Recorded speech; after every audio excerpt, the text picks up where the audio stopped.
Welcome to the Deep Dive. Today, we're pulling back the curtain on some big tech and business headlines that have been making waves recently. Yeah, there's a lot happening. We're trying to cut through the noise for you. Exactly. Our mission is to give you the essential insights. We've been digging into sources like Bloomberg technology transcripts, hearing straight from, experts and CEOs. That's right, getting those direct perspectives on everything from AI chips, power infrastructure, cybersecurity. All the way to gaming trends and even space launches. So basically, we're unpacking all this info to figure out what really matters for you. Think of it as a quick tour through the key takeaways. Let's get started. Okay, let's jump right in. And I think we have to start with NVIDIA, right? I mean, they're just dominating the AI conversation. Oh, absolutely. The sources we looked at really paint a picture of, phenomenal growth. Their revenue, their profits. It's seen as totally central to this whole AI transformation. And the demand. It's just massive, particularly from the hyperscalers, the big cloud companies. Yeah, Google, Amazon, Microsoft, Meta. They're all ramping up their spending, their CapEx, massively, and the sources say demand is literally off the charts. Like, they can't even meet all of it right now. Wow, and it's not just current chips, right? There's a lot of buzz about the new stuff, too. Definitely. Things like the Blackwell architecture, the GB200, these are the next-gen chips everyone's waiting for, designed for even heavier AI tasks. But there's a wrinkle, isn't there? A pretty big one. China? Yes, the China market. The export ban on certain chips like the H20, that really hit them. The sources mentioned a $5.5 billion inventory write-down because of it. $5.5 billion, that's huge. And annualized, the potential hit could be something like $15 billion in lost sales. So, yeah, a really significant impact from those restrictions. But the feeling is they'll find a way back in. That seems to be the expectation. They'll likely develop, lower-powered chips that comply with the U.S. rules. The potential there is maybe $10 billion a year eventually. Okay, so not insignificant, but still. Right, and it'll take a few months to get going. Plus, these chips won't be the top-tier $40,000 ones. We're talking maybe $6,000 to $8,000. It shows the gap created by the policy. So the next earnings report might be a bit noisy, as they say, because of these China factors. It'd be, but the long-term view from the sources, still very bullish. It's all driven by this massive AI build-out. And not just the initial training of AI models, right? There's this shift towards inference. Exactly. Training is computationally intense, but it's kind of a one-time thing for each model version. Inference, actually using the AI day-to-day for tasks that's ongoing and growing, that creates this persistent demand for compute. And NVIDIA's role is expanding beyond just the GPUs. Yeah, that's key. They're getting more into networking. Products like NVLink Fusion, which basically connect all the processors, GPUs, CPUs, everything inside the data center. So it's about the whole system, not just the brain. Precisely. It really expands their total addressable market. Yeah. If they control how everything talks to each other efficiently, they become even more essential. Makes sense. There was a bit of a debate in the material, wasn't there? Yeah. About what's more crucial to watch. NVIDIA's specific performance or the overall spending by the hyperscalers. Yeah, and the lean seemed to be towards watching the hyperscaler CapEx. That spending is the real fuel for the fire, the actual investment building the infrastructure. NVIDIA's success kind of flows from that.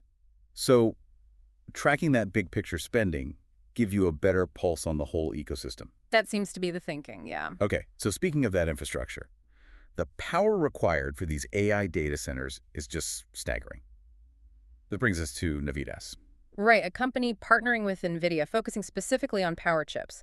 This is where things get really interesting looking under the hood. Because AI needs so much more juice? Dramatically more. We're talking server racks that used to sit maybe a few hundred watts, now needing hundreds of thousands. Yeah. And they're moving towards a megawatt per rack. A megawatt in one rack. Wow. It's a colossal increase. And traditional silicon power chips, they just aren't efficient enough for that kind of density. So you need new materials. Exactly. Materials like gallium nitride GaN and silicon carbide or Szykowski, they can handle way more power, like 10 to 20 times more, and they're more energy efficient. Navitas makes chips using these. And where do they make them? I saw mentions of TSMC and XFAB. Yep. TSMC in Taiwan for the GaN, and XFAB over in Texas for the CSEC. So a bit geographically spread out already. And their work with NVIDIA, it's looking ahead, right? Not just current needs. Very much so. They're developing tech for what's called the 800-volt data center and enabling those megawatt racks. This is stuff expected to come online maybe late 2026, really ramping in 2027. It's a future play. But the market's already reacting. I saw their stock jumped quite a bit. Oh, yeah. Tripled in value recently, added about $1 billion in market cap in just 7 sessions. Just being associated with the NVIDIA ecosystem and solving this critical power problem, it gets attention. And they're thinking about geopolitics, too. Diversifying manufacturing. Seems like it. Building a broader footprint beyond just Taiwan and the US. Their view is these power chips are kind of like basic building blocks, deployable anywhere, which helps customers navigate potential supply chain issues. Okay, so from power, let's pivot to security. Cybersecurity is becoming a huge focus, especially with AI in the mix. Absolutely massive. National defense level interest. As AI gets more integrated, the attack surface just explodes and the threats get way more sophisticated. And companies like Palo Alto Networks are investing heavily. $1.8 billion in R&D last year alone, according to the sources. A lot of that going into using AI to, as they put it, turbocharge their own defenses. Fighting fire with fire, basically. The numbers are mind-boggling. Palo Alto blocks 31 billion attacks a day. 31 billion. And get this, 9 million of those are brand new attacks they've never seen before every single day. 9 million new threats daily. Yeah. That's hard to even comprehend. Which is why the whole game is shifting. It's all about speed, reducing time to detect down to seconds and time to respond down to minutes.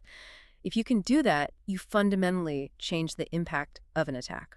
The sources even mention the idea of like a daily security dashboard for the president, showing response times across agencies. Yeah, just highlighting the need for much better visibility because right now it's often too complex and fragmented. You need a clear picture fast. And what are the big risks they highlighted? Well, phishing is still huge, and generative AI makes those fake emails or messages much more convincing, much easier to produce at scale. And then, of course, state-sponsored attacks, particularly from China and Russia, remain a major concern. Sophisticated, persistent threats. It feels serious when you hear NATO might start counting cybersecurity towards defense spending goals. Definitely signals its importance on the global stage. It's critical infrastructure now. And this whole security piece connects neatly to identity, right? Companies like Okta. Exactly. Okta's core business has always been identity and access management, IAM, making sure the right people get access to the right stuff. But AI changes that equation. It really does. Because now it's not just people logging in. You have machines, AI agents, applications that all need secure, automated access to data and other systems. So Okta's job expands to managing identity for computers, essentially. And they're seeing some success there, especially with governments. Yeah, the sources pointed out that 4 of their top 10 deals in Q1 were with public sector agencies. There's a big push for efficiency, but also security.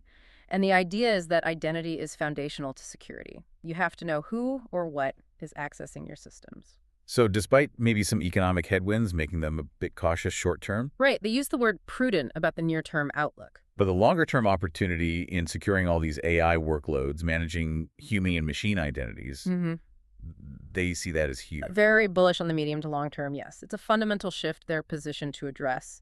Okay, let's switch gears a bit. Consumer tech, Apple, and gaming's. What's happening there? So Apple's apparently launching a new app, pre-installed, called Apple Games, maybe by the end of the year. Okay, what's the idea behind that? To be like a central hub for gamers on Apple devices. Instead of games just scattered on your home screen, this app would let you launch them, track achievements, see leaderboards, connect with friends, kind of unifying the experience. So making it more of a dedicated gaming platform feel, but they're not planning to start making tons of their own games, right? Doesn't seem like it. The analysis we saw suggested they're sticking to their knitting, basically. They bought one small studio, but they're unlikely to pour billions into first-party development like a Sony or Microsoft. It's more about being the marketplace, the platform where games are sold and monetized. And gaming is already incredibly important for Apple's bottom line. Oh, massively. Something like 2/3 of all App Store revenue comes from games. That's what, $12–13 billion a year? Maybe more. The iPhone is arguably the biggest gaming device on the planet, and now it runs high-end stuff. This app looks like a way to strengthen that position. Interesting.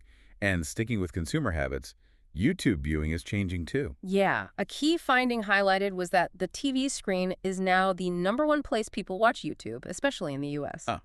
not the phone or computer. The TV is dominant now, and because people are watching on the big screen, maybe leaning back on the couch, they're watching longer videos, longer podcasts, interviews, even like scripted shows made for YouTube. That kind of challenges the idea that YouTube is just, quick clips and slop, as some might call it. Right. I mean, sure, there's tons of short stuff, but for a lot of viewers, shows like Hot Ones or what Mr. Beast produces, that is quality programming to them. Maybe not Netflix budgets, not yet anyway. But the sources hinted AI might even change that down the line, lowering production costs. Yeah, that was a point raised.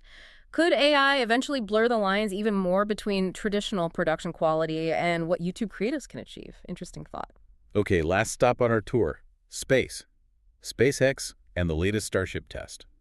Another setback. Well, it depends how you define setback, I guess. It was the third test flight in a row that didn't go perfectly, let's say. What happened this time, according to the sources? The Super Heavy booster, the big bottom part, apparently exploded when it tried to reignite its engines for landing.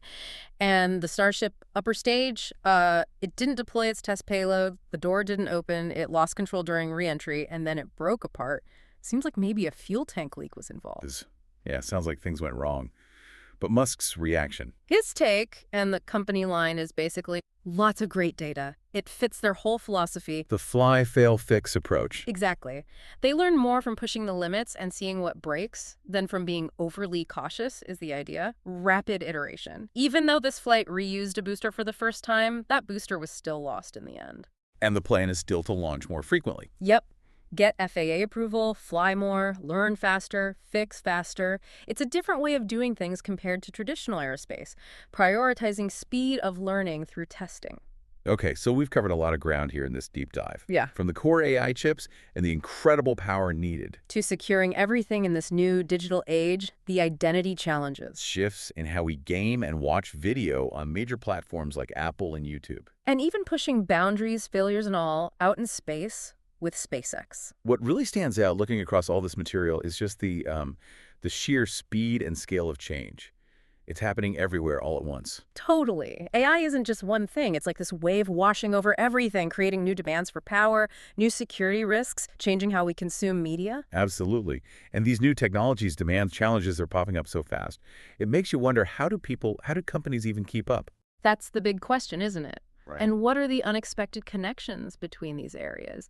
How might developments in AI power affect gaming hardware? Or how might space tech influence cybersecurity? It's all getting interconnected. Yeah, those potential ripple effects and unexpected links between fields. It's something fascinating to think about for the future. Indeed. The interplay is only going to get more complex. Well, that's something for you to mull over. And that wraps up this deep dive into these recent tech headlines based on the material we sifted through. We really hope breaking it down like this was helpful for you, giving you some insights into this incredibly fast-moving world. Thanks for joining us. Keep digging into the topics that sparked your interest.